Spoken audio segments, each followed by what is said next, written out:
Dayun yok mu deganligi mana.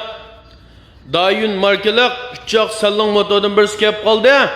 Haqiqiy ehtiyoji borni so'rasanglar, savdo qilsak butun motor shu ko'rayotganingizdek pokiza bijirim. Aloqa qilish telefon nomerim bo'lib qolib qolsa 166 99 83 68 33.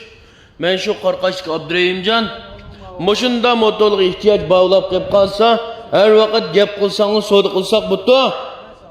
Mana. Göher yatıdu sayda tunumuz yenine bir payda dep. Yaran maldan birisi kelip kaldı. Bu kadar dadıtkan. İhtiyaclıkta şaştırıp gap kılsanız savdo qilsak butun. Motorning ovozini anglayla. Motor sulab qilib qolsin aytasiz.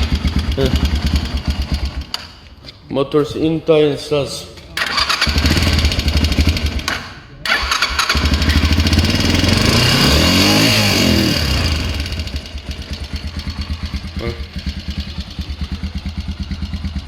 Motor şunda pakize maqma.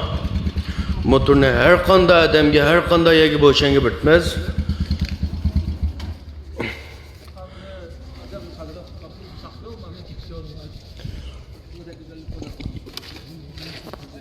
Ay, min to'xtatib qo'ygan necha yil olgan motor.